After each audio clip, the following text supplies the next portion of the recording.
Students, तो आज हम पढ़ेंगे मार्कोनिकॉफ रूल और एंटी मार्कोनिकॉफ रूल के बारे में। तो सबसे पहले मैं आपको एक एग्जांपल लेती हूँ, उसके बाद फिर मैं आपको डेफिनेशन अच्छे से समझाती हूँ। तो सबसे पहले यहाँ पर एक छोटा सा एग्जांपल लेते हैं।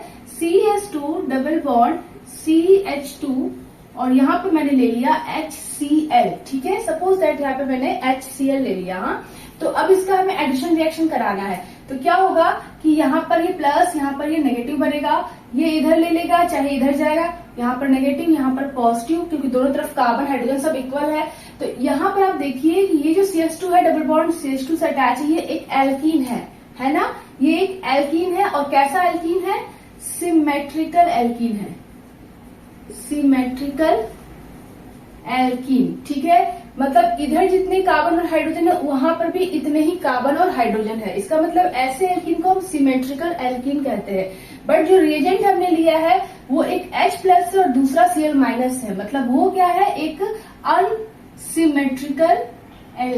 अनसिमेट्रिकल रिएजेंट, ठीक है, रिएजेंट। तो यहाँ पर जो हमने रिएजेंट लिया हुआ है वो क्या है? Unsymmetrical, H plus Cl minus. देखिए यहाँ पर जो एल्कीन हमने लिया है वो क्या है? सिमेट्रिकल। जो यहाँ पर है वही यहाँ पर भी है। तो ऐसे एल्कीन को हम सिमेट्रिकल एल्कीन कहते हैं। तो अगर सिमेट्रिकल एल्कीन का किसी रिएजेंट से रिएक्शन होता है जो अनसिमेट्रिकल है, तो यहाँ पर सिंपल फॉर्म में इधर प्लस है तो नेगेटिव जुड़ जाएगा Cl और सिंगल बॉन्ड CH2, यहाँ नेगेटिव है तो यहाँ पर हाइड्रोजन जुड़ गया। तो ये एक सिंपल सा एडिशन रिएक्शन हुआ। क्या हुआ यहाँ पर? एक सिंपल सा नॉर्मल सा एडिशन रिएक्शन हुआ। दोनों ही जो आपकी रिएजेंट के जो प्लस नेगेटिव है वो आके जुड़ गए, ठीक है। तो यहाँ पर ये प्रोडक्ट बन गया। तो ऐसे रिएक्शन जो होते हैं वो मार्कोनिकॉफ रूल को फॉलो नहीं करते हैं, ठीक है। तो फिर कैसे रिएजेंट कैसे रिएक्टेंट्स फॉलो करेंगे, इस चीज पर ध्यान दीजिए। तो अगर यहाँ पर CH2 और यहाँ पर एक हाइड्रोजन कम कर दे इसका और इसकी जगह पर एक CH3 को जोड़ दे, ठीक है, और सिंगल बॉन्ड यहाँ पर डबल बॉन्ड कर देते हैं और यहाँ पर CH2 कर देते हैं, ठीक है। इसकी वैलेंसी 1 2 3 4, ठीक है। तो ये हो गया आपका एक अनसिमेट्रिकल एल्कीन। ये क्या था? Symmetrical alkene. बट ये क्या है? Unsymmetrical alkene. इस डबल बॉन्ड के एक तरफ CH2 है और इस डबल बॉन्ड के एक तरफ CH3CH है। तो जब सेम रहेंगे तो सिमेट्रिकल और सेम नहीं रहेंगे तो इसको बोलेंगे अनसिमेट्रिकल एल्कीन, ठीक है। तो ये अनसिमेट्रिकल एल्कीन जब HCl से रिएक्शन करता है, ठीक है, तो यहाँ पर क्या होगा? प्लस माइनस, ठीक है। और यहाँ पर ये जो आपका नेगेटिव चार्ज यहाँ पर भी आ सकता है, यहाँ पर भी आ सकता है, वो मैं आपको आगे बताऊंगी। तो इस तरह के फॉर्म को जब नेगेटिव चार्ज यहाँ पर आएगा तब यहाँ पर CH3 CH और यहाँ पर पॉजिटिव आएगा तो पॉजिटिव से Cl जुड़ जाएगा, सिंगल बॉन्ड हो जाएगा, फिर CH2 और यहाँ पर हाइड्रोजन जुड़ जाएगा, ठीक है। प्लस है तो यहाँ पर नेगेटिव से जुड़ जाएगा। एक तो आपका ये प्रोडक्ट बन जाएगा। दूसरी पॉसिबिलिटी क्या है कि आपका इलेक्ट्रॉन यहाँ मूव कर जाए, तो ये बन जाएगा CH3 CH single bond CH और यहाँ पर क्या बन जाएगा? फिर पॉजिटिव जो इधर मूव करेगा तो यहाँ पर CH जुड़ेगा और यहाँ पर 2 हो जाएगा, ठीक है। 1 2 3 4, ठीक है। तो यहाँ पर CH2 था तो यहाँ पर CH जुड़ गया और बीच वाले कार्बन से हाइड्रोजन जुड़ गया, तो ये दूसरा प्रोडक्ट बन गया। तो आपने देखा कि कोई ऐसा एल्कीन जो अनसिमेट्रिकल फॉर्म में हो और किसी अनसिमेट्रिकल रिएजेंट से इसकी रिएक्शन हो रही हो, तो यहाँ पर दो तरह की पॉसिबिलिटीज होती है, दो तरह के प्रोडक्ट्स यहाँ पर बन जाते हैं। और वो प्रोडक्ट ज्यादा बनता है जो मार्कोनिकॉफ रूल को फॉलो करता है, ठीक है। अब पता कैसे करेंगे कौन प्रोडक्ट ज्यादा बन रहा है कौन नहीं ज्यादा बन रहा है? तो वो इस रूल से हम पता करेंगे, ठीक है। ये रूल का आविष्कार क्यों हुआ? इसलिए हुआ क्योंकि जब हम किसी अनसिमेट्रिकल एल्कीन का जब हम किसी अनसिमेट्रिकल रिएजेंट से रिएक्शन कराते हैं, ठीक है, तो उस केस में दो तरह के प्रोडक्ट्स बन रहे थे। रिएक्शन में दो तरह के प्रोडक्ट्स बन रहे थे। तो कौन सा प्रोडक्ट ज्यादा बनेगा कौन सा कम बनेगा ये हमें कैसे पता चलेगा? इस केस में तो नॉर्मल था, दोनों सिमेट्रिकल था तो सिंपल सा कंपाउंड बन गया, चाहे Cl को यहाँ जोड़ो चाहे यहाँ जोड़ो एक ही तरह का कंपाउंड बनेगा। लेकिन अगर अनसिमेट्रिकल है तो यहाँ दो तरह के प्रोडक्ट बनेंगे, तो कौन ज्यादा कौन कम बनेगा या बनेगा कि नहीं बनेगा, कैसे बनेगा, ये सब पता करने के लिए हमें मार्कोनिकॉफ रूल की जरूरत पड़ती है। तो इस रूल के according to this rule the negative end of the reagent, ये रिएजेंट का नेगेटिव एंड है Cl minus, negative end of the reagent goes to the carbon containing lesser number of hydrogen atom. तो इस reagent का negative portion unsymmetrical alkene के उस carbon से जाकर जुड़ता है जहां पर हाइड्रोजन की संख्या कम हो। ठीक है, क्या बोल रहा है कि the negative end of the reagent goes to the carbon containing lesser number of hydrogen atom. ये जो डबल बॉन्ड से दो कार्बन अटैच है, इससे ज्यादा हाइड्रोजन अटैच है, इससे कम हाइड्रोजन अटैच है। तो मार्कोनिकॉफ ने ये कहा कि जिस कार्बन से कम हाइड्रोजन अटैच होगा उससे रिएजेंट का नेगेटिव पार्ट जुड़ेगा अकॉर्डिंग टू मार्कोनिकॉफ रूल। ठीक है, उसके बाद the addition of unsymmetrical reagent, the addition of unsymmetrical reagents to unsymmetrical alkenes and alkynes, यहाँ पे एल्कीन है, एल्काइन भी ले सकते हैं, फॉलो मार्कोनिकॉफ रूल। ये कंडीशन होना चाहिए अनसिमेट्रिकल रिएजेंट, अनसिमेट्रिकल एल्कीन, तब यहाँ पर जो प्रोडक्ट्स बनते हैं वो मार्कोनिकॉफ रूल को फॉलो करते हैं। अब मार्कोनिकॉफ साहब ने ये कहा कि जो रिएजेंट का नेगेटिव पार्ट होता है वो अनसिमेट्रिकल एल्कीन के उस कार्बन से जुड़ता है, डबल बॉन्डेड कार्बन के उस कार्बन से जुड़ता है जहां पे हाइड्रोजन कम हो। तो इस वाले केस में नेगेटिव पोर्शन बीच वाले से जुड़ेगा अकॉर्डिंग टू मार्कोनिकॉफ, क्योंकि वहां पे हाइड्रोजन कम है। तो ये वाला जो केस है आपका मेजर बनेगा और ये माइनर बनेगा। क्यों बनेगा? क्योंकि मार्कोनिकॉफ ने कहा कि नेगेटिव पार्ट रिएजेंट का उस कार्बन से जुड़ेगा जिसमें हाइड्रोजन कम हो, तो वही प्रोडक्ट ज्यादा बनेगा। भाई उन्होंने कहा तो हम मान गए? नहीं, ऐसा नहीं है। अभी आप इसका मैकेनिज्म देखेंगे तब आपको ये जो उन्होंने रूल दिया वो बिल्कुल समझ में आ जाएगा। बिना मैकेनिज्म का आपको समझ में नहीं आएगा। बस आप इतना समझिए कि जो नेगेटिव पार्ट है वो उस डबल बॉन्डेड कार्बन से जुड़ता है जहां पे हाइड्रोजन की संख्या कम हो, ये मार्कोनिकॉफ ने कहा। लेकिन उसका अगर हम मैकेनिज्म देखेंगे तो आपको अच्छे से समझ में आ जाएगा। चलिए मैकेनिज्म देखते हैं। तो ये तो समझ में आ गया कि सिमेट्रिकल एल्कीन मार्कोनिकॉफ को फॉलो नहीं करता है, वो सिंपल एडिशन रिएक्शन देगा। लेकिन अनसिमेट्रिकल एल्कीन, चाहे एल्कीन हो एल्काइन हो, दोनों ही आपके मार्कोनिकॉफ रूल को फॉलो करते हैं और प्रोडक्ट मेजर माइनर बनाते हैं। मेजर माइनर में जो मेजर वाला प्रोडक्ट होता है वो मेन हो जाता है। चलिए, तो यहाँ पर इस रूल को जो फॉलो करता है प्रोडक्ट, जो रिएक्टेंट और जो रिएजेंट, पहले से हम बना देते हैं। CH3 CH2 double bond CH2, hydrogen carbon का वैलेंसी इक्वल है ना 4, ठीक है। तो ये हो गया आपका प्रोपीन, इसका रिएक्शन हो रहा है किसी मान लीजिए HCl से, ठीक है। तो यहाँ पर एक अनसिमेट्रिकल क्या लिया आपने? अनसिमेट्रिकल रिएजेंट लिया, नेगेटिव चार्ज पॉजिटिव चार्ज, और यहाँ पर आपका दो केस हो सकता है। ये जो पाई इलेक्ट्रॉन्स है ये क्या करेंगे? जब ब्रेक होंगे, एडिशन रिएक्शन हो रहा है ना, मार्कोनिकॉफ रूल कब होता है? एडिशन रिएक्शन में होता है, ठीक है। इलेक्ट्रोफिलिक एडिशन रिएक्शन को ये रूल फॉलो करता है। इलेक्ट्रोफिलिक मतलब H+ अटैक कर रहा है ना, तो H+ क्या है? इलेक्ट्रोफाइल है और दोनों ही जुड़ रहे हैं, तो इसको एडिशन बोलेंगे। तो इसको एडिशन, इलेक्ट्रोफिलिक एडिशन रिएक्शन हो रहा है। तो यहाँ पर क्या होगा कि जो पाई इलेक्ट्रॉन्स है, दो केस हो सकते हैं, या तो वो इधर जाए या तो वो इधर आए। पहले केस को मैं बनाती हूँ, उसके बाद मैं दूसरा केस बनाती हूँ। तो पहले वो इधर जाएगा तो आपका जो बनेगा H3C, ठीक है, CH, और इलेक्ट्रॉन चला गया तो कार्बन के ऊपर पॉजिटिव चार्ज, फिर CH2 के ऊपर नेगेटिव चार्ज, ये बनेगा। H+ Cl- में Cl- क्या होगा? अब यहाँ पर आप पहले देखिए, ये बनेगा ना, ठीक है। रिएक्शन इंटरमीडिएट बन रहा है, प्रोडक्ट नहीं बन रहा है, रिएक्शन इंटरमीडिएट बन रहा है। दूसरे केस में क्या होगा? दूसरे केस को मैं यहाँ बनाती हूँ, ठीक है। दूसरे केस में ये इलेक्ट्रॉन यहाँ चला जाएगा, तो उस केस में आपका हो जाएगा H3C CH पर negative charge, single bond CH2 पर पॉजिटिव चार्ज। इस वाले केस में CH2 पे नेगेटिव था, इस वाले केस में CH2 पर पॉजिटिव चार्ज है। दो आपके रिएक्शन इंटरमीडिएट यहाँ पर बन रहे हैं, कार्बोकेटाइन बन रहे हैं, या कार्बन आयन भी आप कह सकते हो, क्योंकि दोनों ही बन रहे हैं। तो अब हमें बताना है कि इन दोनों में ज्यादा स्टेबल कौन है।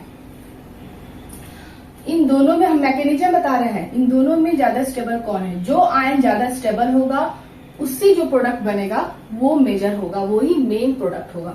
ज्यादा स्टेबल होने का मतलब कि वो आपका रिएक्टेंट में, वो आपका सॉल्यूशन में, मीडियम में ज्यादा अमाउंट में होगा। ज्यादा स्टेबल का मतलब ज्यादा अमाउंट में होगा, तो वो ज्यादा प्रोडक्ट को बनाएगा।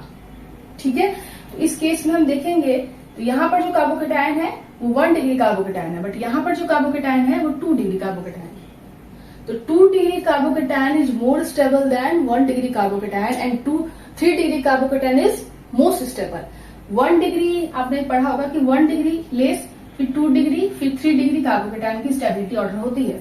तो इस केस में 2 डिग्री कार्बोकेटायन है, इस केस में 1 डिग्री कार्बोकेटायन है। कार्बोनायन से भी आप समझ सकते हैं, ऐसा नहीं कि केवल कार्बोकेटायन से ही समझेंगे। तो यहाँ पर आपका 2 डिग्री कार्बोकेटायन है तो इसकी स्टेबिलिटी ज्यादा होगी, और ये 1 डिग्री कार्बोकेटायन है तो इसकी स्टेबिलिटी कम होगी। ठीक है। तो इस वजह से जो ज्यादा स्टेबल आयन होगा उससे ही ज्यादा मेजर प्रोडक्ट बनेगा। तो इस केस में क्या होगा, Cl माइनस ये H प्लस कहाँ अटैक करेगा, यहाँ पर, और Cl ये कहाँ अटैक करेगा, यहाँ पर। ठीक है। तो यहाँ पे इलेक्ट्रोफिलिक एडिशन रिएक्शन हो रही है, इलेक्ट्रोफाइल्स का अटैक हो रहा है, इलेक्ट्रोफाइल्स का अटैक हो रहा है, एडिशन हो रहा है, ऐड हो रहा है। तो उस केस में CH3CH और इस पे कौन सा जुड़ेगा, Cl माइनस, और यहाँ पर CH3, ये बन गया 2-क्लोरोप्रोपेन, 2-क्लोरोप्रोपेन बन गया आपका। ठीक है। तो इसे मान लेते हैं कि ये A नंबर आपका बन गया। अब यहाँ पर जो रिएक्शन इंटरमीडिएट बना हुआ है तो ये भी तो प्रोडक्ट बनाएगा ना। तो यहाँ पर आपका नेगेटिव यहाँ आ रहा है तो ये H प्लस कहाँ अटैक करेगा, ये H प्लस अटैक करेगा इधर, और ये इलेक्ट्रोफाइल अटैक करेगा इधर। तो उस केस में आपका बनेगा CH3CH, और यहाँ पर हाइड्रोजन जुड़ गया, और CH2, और यहाँ पर क्लोरीन जुड़ गया। तो ये बन गया 1-क्लोरोप्रोपेन, और ये बन गया 2-क्लोरोप्रोपेन। तो इस केस में जो ज्यादा स्टेबल कार्बोकेटायन से बना है वही आपका हो जाएगा मेन प्रोडक्ट या मेजर प्रोडक्ट। ठीक है। ए वाला ज्यादा होगा, बी वाला कम होगा। ठीक है। तो ये जो रूल यहाँ पे मैंने बताया, ये कौन सा रूल है, मार्कोनिकॉफ रूल है। मतलब मार्कोनिकॉफ साहब ने ही कहा कि अगर हम कोई सिंपल सा एल्कीन लेते हैं और उसका एडिशन रिएक्शन कराते हैं किसी अनसिमेट्रिकल रिएजेंट से, तो नॉर्मल एडिशन रिएक्शन होती है, तो उसमें कोई प्रॉब्लम नहीं है।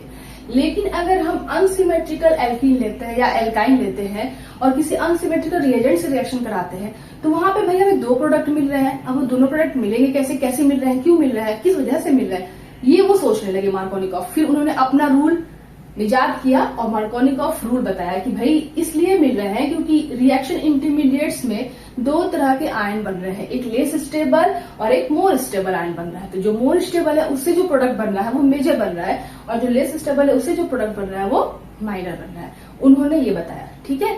और साथ ही उन्होंने ये बताया कि इस चीज को उन्होंने समराइज किया, छोटे भागों में लिखा कि the negative end of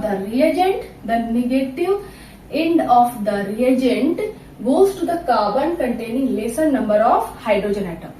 carbon containing lesser number of hydrogen atom पे नेगेटिव पार्ट रिएजेंट का जाता है, तो जो प्रोडक्ट बनता है वो मेजर बनता है अकॉर्डिंग टू मार्कोनिकॉफ साहब। ठीक है। Markovnikov rule. और ये कब होता है, जब एडिशन होता है अनसिमेट्रिकल रिएजेंट का अनसिमेट्रिकल एल्कीन के साथ या एल्काइन के साथ। तो ये पूरा हो गया मार्कोनिकॉफ रूल। समझ में आ रहा है, नहीं समझ में आ रहा है, सब कमेंट करके मुझे बताइए। ठीक है।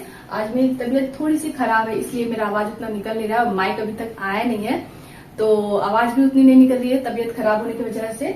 ठीक है। तो उसके लिए मैं आपसे माफी चाहती हूँ। सो स्टूडेंट्स, तो अभी मैंने आपको बताया कि अगर कोई ऐसा एल्कीन या एल्काइन जो अनसिमेट्रिकल फॉर्म में हो तो रिएजेंट का नेगेटिव पोर्शन, नेगेटिव भाग उस डबल बॉन्डेड कार्बन पर अटैच होगा जहां पे हाइड्रोजन की संख्या कम हो अकॉर्डिंग टू मार्कोनिकॉफ रूल, और उसके बाद जो प्रोडक्ट बनेगा वो मेन प्रोडक्ट होगा, वो मेजर प्रोडक्ट होगा। ठीक है। ये चीज मैंने आपको बताया। अगर सिमेट्रिकल एल्कीन है तो नॉर्मल एडिशन रिएक्शन आपको करना है, कोई प्रॉब्लम नहीं है। लेकिन अगर इस तरह का कंपाउंड हो तो ये मोस्ट इंपॉर्टेंट कंपाउंड है क्योंकि इसमें थोड़ा सा डिफरेंट कर दिया है। क्या डिफरेंट किया है, जरा ध्यान दीजिए इस बोर्ड पर।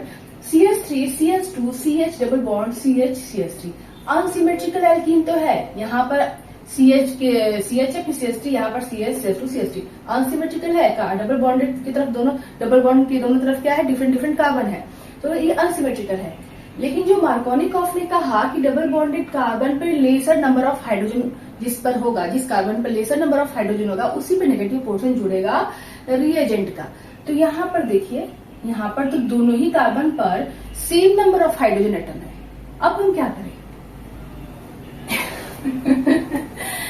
तो आज फीवर 101 है। आई थिंक मैंने सुबह नापा था तो 101 मुझे बता रहा था, इसलिए मेरा आवाज भी नहीं निकल रहा है, बहुत परेशानी हो रही है। फिर भी कल मैंने वीडियो अपलोड नहीं किया था, इसलिए मैं आज कर रही हूँ वीडियो अपलोड। नहीं तो आप लोग कहोगे कि मैम रेगुलर नहीं पढ़ा पा रही है, तो इस वजह से बस थोड़ा सा मौसम की वजह से तबीयत खराब हो गई है। चलिए कोई बात नहीं। तो अब यहाँ पर आप इस क्वेश्चन पर जरा ध्यान दीजिए कि इन डबल बॉन्डेड के दोनों तरफ जो कार्बन है उनके पास जो हाइड्रोजन की संख्या है वो इक्वल है। अब हम कैसे मार्कोनिकॉफ को फॉलो करें? ठीक है, ये मोस्ट इंपॉर्टेंट एग्जाम्पल है, क्योंकि ऐसा ही केस देता है, तो जो एक्सेप्शनल केस होते हैं ना वो एग्जाम में आते हैं। तो यहाँ पर आप क्या करेंगे? सबसे पहले हम इस डबल बॉन्ड को तोड़ेंगे और कार्बोकेटाइन फॉर्म करेंगे। पहले तो ये आप इतना काम कर सकते हो ना, तो पहले करो।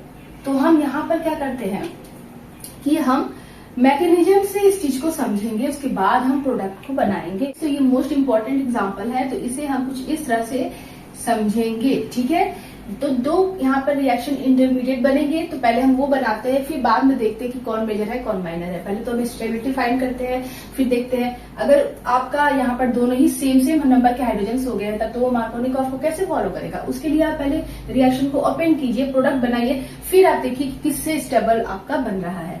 तो यहाँ पर CH3 CH2 CH single bond CH और CH3, ठीक है। और यहाँ पर है आपका HCl, H पर पॉजिटिव, Cl पर नेगेटिव। तो जब यहाँ पर आपका, ठीक है, ये इलेक्ट्रॉन्स यहाँ ले ले और यहाँ पर पॉजिटिव हो जाए, दो केसेस है, दोनों को एक एक करके हम बनाते हैं। तो यहाँ पर नेगेटिव, यहाँ पर पॉजिटिव, ये केस हो गया। दूसरा केस ज्यादा नीचे तो नहीं बना दिया ना मैंने, आपको दिख रहा है ना। फिर यहाँ पर एक काम करती हूँ, इसको मैं साफ करके ऊपर थोड़ा बनाती हूँ ताकि आपको प्रॉब्लम ना हो। यहाँ पर CH3 CH2 CH पर नेगेटिव चार्ज, CH पर पॉजिटिव चार्ज और CH3, ठीक है। एक तो ये बन गया। इस वाले केस में क्या बनेगा? CH3 CH2 CH पर पॉजिटिव चार्ज, CH पर नेगेटिव चार्ज, CH3। ये उल्टा मैंने कर दिया, ठीक है। एक कभी इधर जाएगा तो ये बनेगा, कभी इधर जाएगा तो ये बनेगा, ठीक है। तो ये दो केसेस आपके हो गए। इन दोनों से जो प्रोडक्ट बन रहे हैं उनको भी बना लेते हैं, उसके बाद फिर मैं आपको बताती हूँ। H+Cl-, ठीक है। तो क्या होगा? CH3 CH2 CH पे यहाँ पे क्या जुड़ेगा? हाइड्रोजन, और यहाँ पर क्या जुड़ेगा? क्लोरीन, और यहाँ CH3, ठीक है। इस वाले केस में भी बना लो, उसके बाद फिर मैं आपको क्लियरली बहुत ही आराम से आपको समझ में आ जाएगा। यहाँ पर CH, यहाँ Cl, CH, यहाँ पर हाइड्रोजन, CH3, ये दो प्रोडक्ट बन गए। अब ये इनमें से कौन ज्यादा बनेगा? इनमें से ज्यादा कौन बनेगा ये हमें सोचना है। इस केस में 3 क्लोरोपेंटेन है, 1 2 3 4 5, 3 क्लोरोपेंटेन, यहाँ पे 2 क्लोरोपेंटेन, ठीक है। तो इन दोनों में ज्यादा कौन बनेगा? तो अगर हम इस Cl को निकाल दे तो इस Cl को निकालने के बाद यहाँ पर पॉजिटिव चार्ज आएगा, इस कार्बन पे पॉजिटिव, इस कार्बन पे पॉजिटिव। तो ये जो पॉजिटिव चार्ज आएगा वो हाइपर कंजुगेशन में जा रहा है इन दोनों अल्फा कार्बन के साथ। यहाँ पर भी निकलेगा, इन दोनों, ये दोनों कार्बन अल्फा कार्बन है, इनके पास जो हाइड्रोजन है वो अल्फा हाइड्रोजन है। तो इन Cl को निकालने के बाद जो पॉजिटिव चार्ज यहाँ बन रहा है वो कितने कितने हाइपर कंजुगेटेड स्ट्रक्चर्स को शो करेगा वो हम देखेंगे। तो यहाँ पर आपका Cl निकल जाएगा, तो यहाँ प्लस चार्ज, तो इसके पास ये अल्फा कार्बन, ये अल्फा कार्बन, तो अल्फा हाइड्रोजन कितना है? 1 2 और यहाँ पे 3 5, 5 + 1 6, तो 6 हाइपर कंजुगेटेड स्ट्रक्चर्स को ये बनाएगा। ये कितना बनाएगा? ये निकल जाएगा, तो plus charge, alpha carbon, alpha carbon, alpha hydrogen, alpha hydrogen, 2 2 4 और 1 5 हाइपर कंजुगेटेड स्ट्रक्चर्स हुआ ना।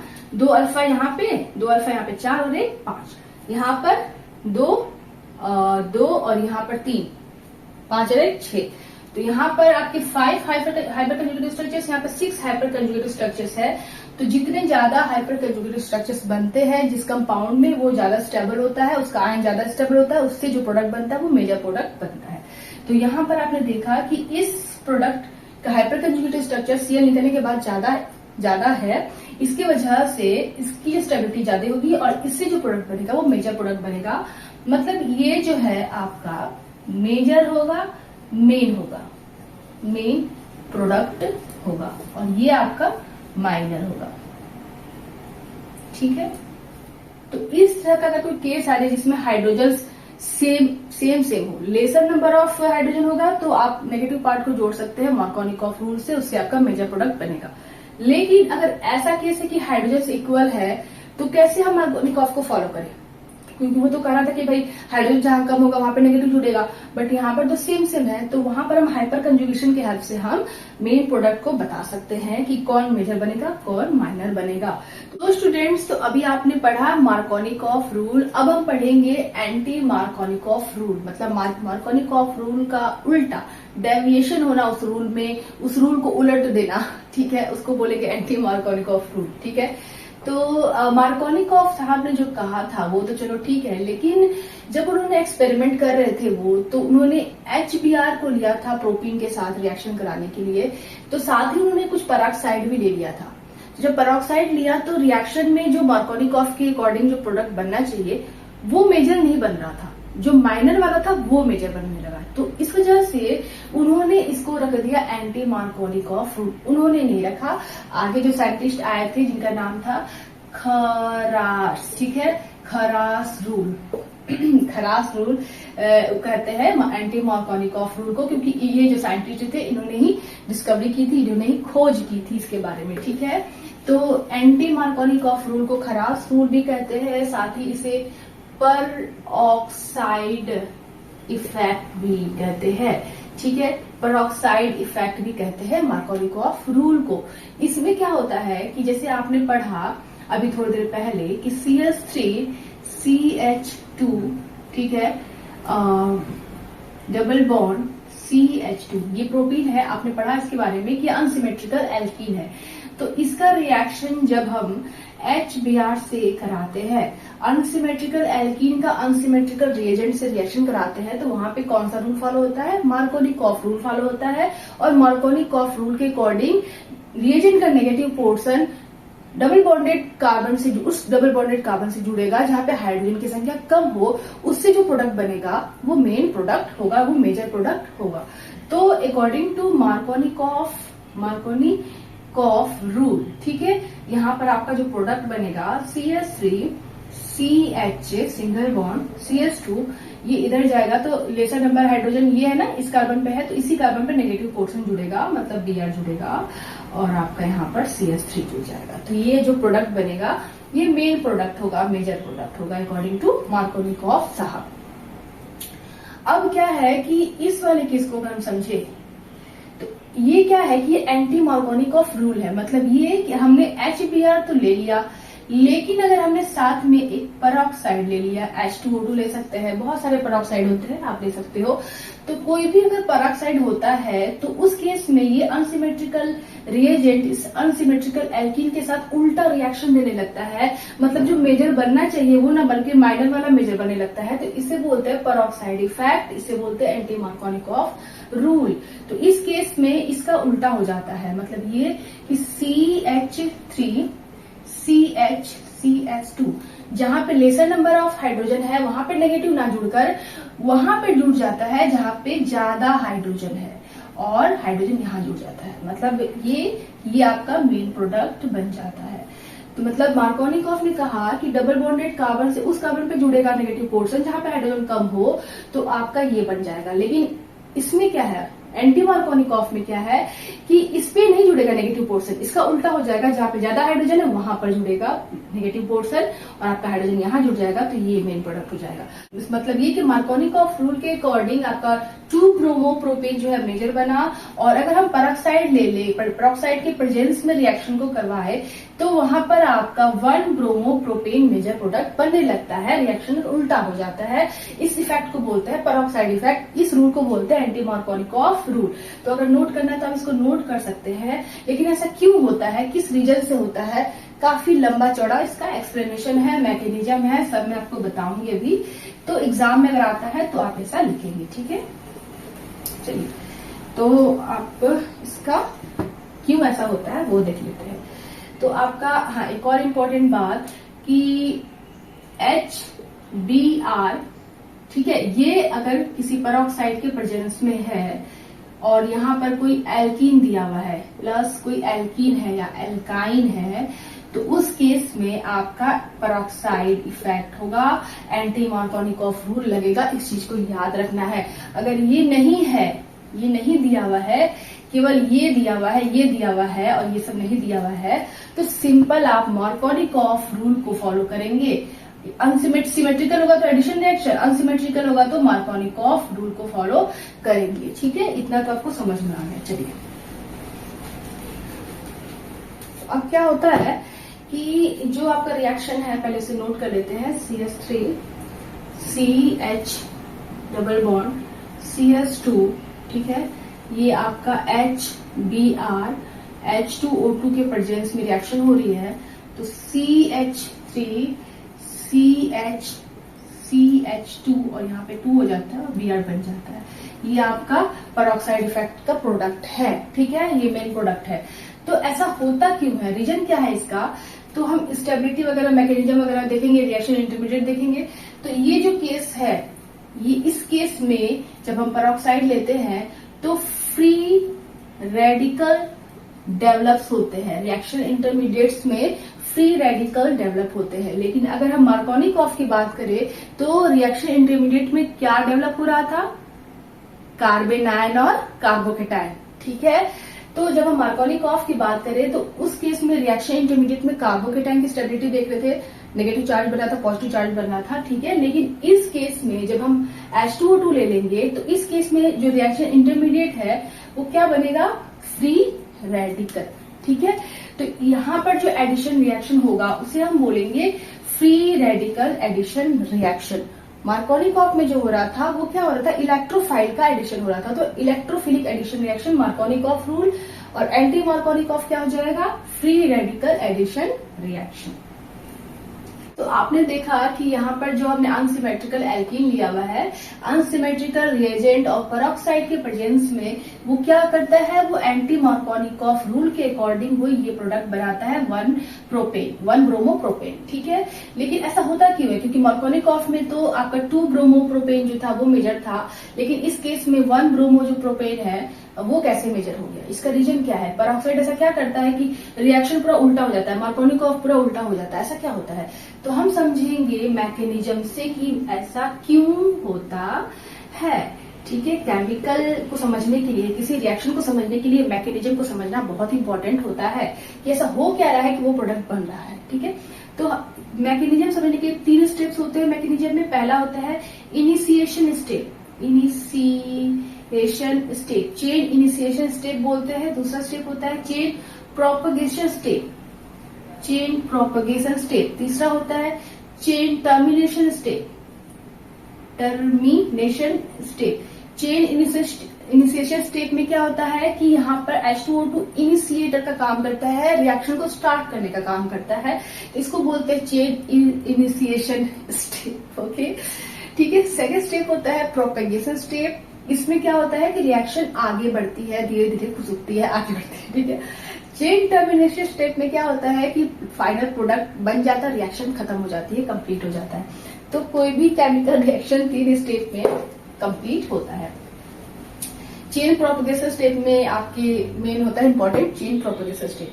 तो मैकेनिज्म में पहला हम समझेंगे चेन इनिशिएशन स्टेप इस रिएक्शन का। तो जो H2O2 होता है वो इनिशिएटर का काम करता है, रिएक्शन को स्टार्ट करने का काम करता है। H2O2 जो होता है वो लाइट को लेकर, ठीक है, फोटोलिसिस होता है, यहाँ पर लाइट को लेता है और यहाँ से ये लाइट इस पर पड़ती है, ये जो बॉन्ड है वाइब्रेट होने लगती है और वाइब्रेट होने की वजह से यहाँ पर फ्री रेडिकल्स डेवलप हो जाते हैं। डेवलप होने के बाद आपके 2 फ्री रेडिकल्स फ्री हो जाते हैं, एक तो ये और एक आपका ये फ्री रेडिकल बन जाता है। ठीक है, चेन इनिशिएशन स्टेप में। सेकंड में क्या होता है, सेकंड स्टेप नहीं मतलब इसी के आगे क्या होता है वो देखिए आप। HO जो फ्री रेडिकल है, ठीक है, HO जो फ्री रेडिकल आपका बना, HO फ्री रेडिकल, ये HO फ्री रेडिकल, ये जो आपने HBr लिया हुआ है भाई साहब, उसके साथ पंगा ले लेता है। ठीक है, यहाँ पर भी ये ब्रेक होगी, एक इलेक्ट्रॉन ये लेगा, एक इलेक्ट्रॉन ये लेगा, तो ये H फ्री रेडिकल इस OH फ्री रेडिकल के साथ, काफी हाईली रिएक्टिव स्पीसीज है फ्री रेडिकल, तुरंत ही किसी दूसरे रेडिकल के साथ जुड़कर फाइनल प्रोडक्ट बना लेता है। तो यहाँ पे H फ्री रेडिकल के साथ मिलकर वाटर बना लिया, न्यूट्रल कंपाउंड स्टेबल कंपाउंड बना लिया। साथ में यहाँ पर आपका बना bromine free radical, most important याद रखिएगा, ब्रोमीन फ्री रेडिकल आपका बन गया। चलिए दूसरा स्टार्ट करते हैं, चेन प्रोपेगेशन स्टेप। इसमें क्या होता है कि जो आपका मेन रिएक्टेंट है उस पर अटैक करता है Br रेडिकल, ठीक है, CH डबल बॉन्ड CH2। अब इस पे क्या होता है कि ये आपका जो है Br रेडिकल ये अटैक करता है अब इस पर चेन प्रोपेगेशन स्टेप में। यहाँ पर क्या होगा, यहाँ पर भी लाइट की वजह से इलेक्ट्रॉन्स दूर भागेंगे और फिर रेडिकल्स डेवलप होगा। तो यहाँ पर दो केस हो सकता है, एक तो केस में Br इस रेडिकल से भी जुड़ सकता है, दूसरे केस में Br इस रेडिकल से भी जुड़ सकता है। तो आपका H3C single bond CH single bond CH2, यहाँ पर भी रेडिकल डेवलप हो सकता है, यहाँ पर भी हो सकता है। तो एक केस में Br इससे जुड़ गया और दूसरे केस में आपका CH3 CH Br और CH2 पर रेडिकल, ये हो सकता है, पॉसिबिलिटी है कि दोनों ही रेडिकल पे जाकर कभी इस पे जुड़ेगा तो ये बन गया इस वाले कार्बन पे, कभी इस पे जुड़ेगा तो ये बन गया, तो पॉसिबिलिटी है। ठीक है, इतना तो समझ में आ गया। अब हम देखेंगे यहाँ पर कि कैसे मेजर प्रोडक्ट आपका बन रहा है, ये वाला कैसे बन रहा है, क्यों बन रहा है। तो आप पहले ध्यान दीजिए, थोड़ा सा सोचिए यहाँ पर कि क्या हो रहा है। ये जो फ्री रेडिकल है और ये जो फ्री रेडिकल है, इन दोनों में ज्यादा स्टेबल रेडिकल कौन है, बोलिए। ये जो फ्री रेडिकल है, अगर ये हाइपर कंजुगेटिव स्ट्रक्चर्स बनाएगा तो 3 अल्फा हाइड्रोजन यहाँ पे, 2 अल्फा हाइड्रोजन यहाँ पे, +1 मतलब 6 अल्फा हाइड्रोजन, 6 अल्फा हाइड्रोजन मतलब 6 हाइपर कंजुगेटिव स्ट्रक्चर्स इसके बनेंगे। इस वाले का कितना बनेगा, इसका 1 अल्फा हाइड्रोजन है तो 2 ही बनेंगे, 2 हाइपर कंजुगेटिव स्ट्रक्चर्स बनेंगे। मतलब 2 बनेगा मतलब लेस स्टेबल है, मतलब माइनर है, मतलब बहुत ही कम बनेगा, मतलब ये रूल को फॉलो करेगा ही नहीं। फिर बन क्या रहा है, फिर जो आपका बन रहा है रेडिकल 6 हाइपर कंजुगेटिव स्ट्रक्चर्स बना रहा है, मतलब मेन प्रोडक्ट यही बनाएगा, स्टेबिलिटी हाई है तो मेजर प्रोडक्ट इससे ही बनेगा। मतलब ये जो आपका हो गया ये मेजर या मेन प्रोडक्ट हो गया। तो आपने देखा पहले कार्बन से जो Br जुड़ा हुआ है इससे भी Br जुड़ा हुआ है, मतलब ऐसे इस वजह से आपका एंटी मार्कोनिकॉफ रूल हो रहा है। यहाँ पे आपने देखा ना पहले कार्बन से Br जुड़ा हुआ है, आपने इसमें देखा कि मेजर किससे बन रहा है, मेजर वाले में Br पहले कार्बन से अटैच है, मतलब ये पेरोक्साइड का इफेक्ट है, इसीलिए इसको बोलते हैं पेरोक्साइड इफेक्ट। पेरोक्साइड की वजह से सब कुछ उल्टा पुल्टा हो गया, ठीक है, माइनर वाला मेजर बनने लगा क्योंकि जो फ्री रेडिकल बन रहा है वो ज्यादा स्टेबल है। चलिए ठीक है, इतना तो समझ में आ गया। अब यहाँ पर दूसरा स्टेप था ये वाला, तीसरे स्टेप मतलब इसके आगे जो स्टेप है उससे मैं बनाती हूँ आपका इधर, इसे भी साफ कर देते हैं। हाँ चलिए यहाँ पर देखिए, इसके बाद क्या होता है, इसके बाद ये जो बना है आपका CH3 CH radical CH2 Br, ठीक है, ये बना है मेजर वाला। मैं माइनर को नहीं ले रही हूँ क्योंकि आपको पता है कि माइनर से बहुत ही कम 2 हाइपर कंजुगेटिव स्ट्रक्चर है, लेस स्टेबल है, तो प्रोडक्ट बनेगा नहीं, बनेगा तो थोड़ा बहुत बनेगा। लेकिन मेजर वाला कैसे बन रहा था वो चीज मैं आपको बता रही हूँ, तो आगे उसको भी अगर आप नहीं समझ में आया तो फिर से बता दूंगी, इसमें कोई प्रॉब्लम नहीं है। यहाँ पर ये बन गया रेडिकल। अब HBr जो आपने रिएजेंट लिया है, अब एक ही मॉलिक्यूल तो नहीं होगा ना, HBr का एक ही मॉलिक्यूल तो नहीं होगा ना, बहुत सारे मॉलिक्यूल्स होंगे। Br वापस क्यों नहीं अटैक कर रहा है, ये जो Br बन रहा है वापस ये अटैक करने लगता है, लेकिन ऐसे नहीं होता है क्योंकि ऑलरेडी एक Br अटैच है जो इतना बड़ा होता है कि पूरा इसको घेर लेता है, स्टैटिक हिंड्रेंस लगने लगता है, जिसकी वजह से Br फ्री रेडिकल अटैक नहीं कर पाता। दोबारा कौन अटैक करता है, जो मीडियम में बहुत ज्यादा अमाउंट में जिसके मॉलिक्यूल्स प्रेजेंट है HBr, वही अटैक करता है, ठीक है। तो यहाँ पर क्या हो जाएगा आपका H, यहाँ पर रेडिकल्स बनेंगे तो ये H रेडिकल्स जाकर इससे जुड़ जाएगा और CH3 CH2 CH2 Br आपका मेन कंपाउंड बन गया, मेजर प्रोडक्ट बन गया, ठीक है, आपका एंटी मार्कोनिकॉफ रूल से। साथ में आपका क्या बना, साथ में आपका बना Br रेडिकल, हो गया ना, ये आपका इसके साथ जुड़ गया, अब Br रेडिकल अलग हो गया। तो ये जो Br रेडिकल आपका बना है वो वापस कहाँ जाएगा, वो वापस यहाँ आएगा चेन प्रोपेगेशन स्टेट में, और वापस इस न्यूट्रल अनसिमेट्रिकल एल्कीन पर अटैक करेगा, फिर से फ्री रेडिकल्स बनने लगेंगे। मतलब ये आपका वापस रिएक्शन को प्रोपेगेट करेगा, ठीक है, ये इस प्रोपीन के साथ रिएक्शन करके फिर से वापस रेडिकल बनाएगा। यहाँ पर अटैक नहीं कर पाएगा क्योंकि यहाँ पर हिंड्रेंस लग रहा है, Br ग्रुप अटैच होने की वजह से इसको क्या कर दिया, हाइड कर दिया इस रेडिकल को, तो ये Br रेडिकल वापस अटैक नहीं कर पाता है। अटैक करता है जो मीडियम में ज्यादा अमाउंट में होता है HBr, जो आपका रिएजेंट है, ठीक है, तो वो वापस अटैक करता है और आपका मेजर प्रोडक्ट ये बन गया, और आपका Br फिर से यहाँ से शुरू करने लगता है रिएक्शन को वापस आकर, ठीक है। तो आपका Br उसी में बनता है और उसी में रिएक्शन भी करने लगता है। तो इतना चीज आपको समझ में आ गया कि क्यों आपका 1 bromo propane anti Markovnikov rule में ज्यादा बन रहा था। तो इस वजह से बन रहा था क्योंकि जो H2O2 है ये आपका रेडिकल बनाता है और ये आपका फिर से HBr बनाता है। फिर इस से मैकेनिज्म के थ्रू आप बताएंगे कि क्यों वो ज्यादा बन रहा था, ठीक है। चलिए, तो इतना तो हो गया आपका एंटी मार्कोनिकॉफ रूल के अकॉर्डिंग आपका मेजर प्रोडक्ट 1 ब्रोमो प्रोपेन बनता है।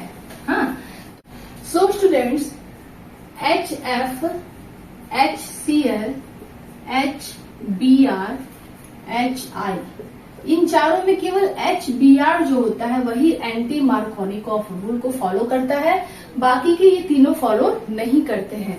ये HF जो होता है ये ना मार्कोनिकॉफ को फॉलो करता है ना एंटी मार्कोनिकॉफ को फॉलो करता है, ये रिएक्शन करता ही नहीं अब, ठीक है। और HCl जो होता है ये भी फॉलो नहीं करता है एंटी मार्कोनिकॉफ को, ठीक है, बट ये मार्कोनिकॉफ को फॉलो करता है। HI भी नहीं फॉलो करता है। फिर कौन फॉलो करता है, HBr। HBr जो होता है ये एंटी मार्कोनिकॉफ रूल को फॉलो करता है।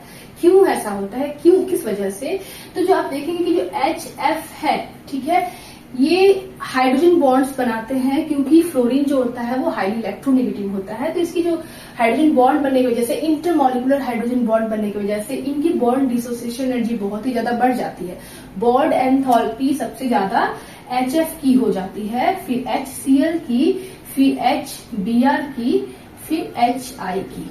क्या बॉन्ड एंथैल्पी या बॉन्ड एनर्जी कह सकते हैं, बॉन्ड एंथैल्पी, ठीक है, या बॉन्ड डिसोसिएशन एनर्जी HF की ज्यादा होती है, जिसकी वजह से जब ये टूटेगा ही नहीं अपने रेडिकल्स में, ठीक है, फ्री रेडिकल बनाएगा ही नहीं, बॉन्ड ब्रेक ही नहीं होगा, तो ये एंटी मार्कोनिकॉफ रूल को कैसे शो करेगा, क्योंकि एंटी मार्कोनिकॉफ में फ्री रेडिकल एडिशन रिएक्शन हो रहा था, लेकिन जब ये टूटेगा ही नहीं, इसका बॉन्ड डिसोसिएशन एनर्जी बहुत ही ज्यादा होती है, जिसकी वजह से टूट ही नहीं पाता है।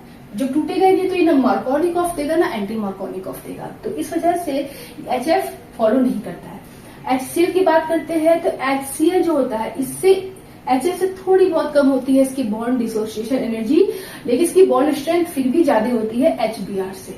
HBr से इसकी बॉन्ड स्ट्रेंथ ज्यादा होने की वजह से ये भी ब्रेक नहीं कर पाता है एंटी मार्कोनिकॉफ रूल में, ये भी आपका रेडिकल्स बना नहीं पाता है। लेकिन अगर हम HI की बात करें, क्योंकि इसकी तो बॉन्ड डिसोसिएशन एनर्जी कम है HBr से, तो इसको शो करना चाहिए ना, लेकिन ये नहीं शो करता है। क्यों नहीं शो करता है, क्यों नहीं शो करता है बताइए। इसलिए नहीं शो करता है क्योंकि ये आपका चेन प्रोपेगेशन स्टेट में इंडोथर्मिक रिएक्शन देने लगता है, और HBr जो होता है चेन प्रोपेगेशन स्टेट में एक्सोथर्मिक रिएक्शन को देता है। मतलब ये हुआ कि अगर हम चेन इनिशिएशन में, मैंने आपको पूरा मैकेनिज्म बताया अभी कि चेन इनिशिएशन में क्या हुआ, चेन इनिशिएशन में आपके रेडिकल्स बन रहे थे, तो जब अगर हम HI को लेते हैं तो HI भी रेडिकल बनाएगा, H रेडिकल, I रेडिकल, लेकिन I रेडिकल वापस I रेडिकल के साथ मिलकर आपके I2 बना लेंगे, प्लस I2 बना लेंगे। साथ ही ये रिएक्शन बहुत ही स्लो हो जाती है, बहुत ही धीमे, बहुत ही स्लो होती है, क्योंकि ये आपका इंडोथर्मिक रिएक्शन शो करता है। इंडोथर्मिक रिएक्शन बनाने लगता है चेन प्रोपेगेशन में। इंडोथर्मिक का मतलब कि हमें बाहर से हीट सप्लाई करना पड़ता है ताकि रिएक्शन हो। बहुत ही स्लो स्टेप में HI बनता है, फिर I बनता है चेन इनिशिएशन में, फिर I2 में कन्वर्ट हो जाता है, तो चेन प्रोपेगेशन तक पहुंच ही नहीं पाता है, उसके लिए हमें हीट देना पड़ता है, तो जिसकी वजह से HI भी आपका एंटी मार्कोनिकॉफ को फॉलो नहीं करता है, ठीक है।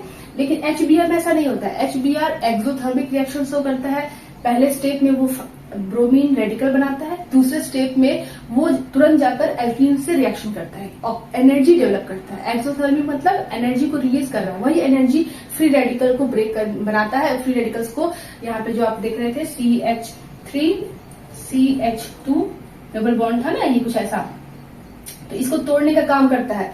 चेन प्रोपेगेशन में आपका HBr अगर लेते हैं तो चेन प्रोपेगेशन में वो एक्सोथर्मिक रिएक्शन शो करेगा, हीट बाहर निकालेगा, फ्री रेडिकल्स बन रहे हैं और वो हीट जो होगा वापस आपका फ्री रेडिकल्स को डेवलप करने का काम करेगा। चेन रिएक्शन क्या हो रही है, फास्ट हो रही है, तेजी से हो रही है।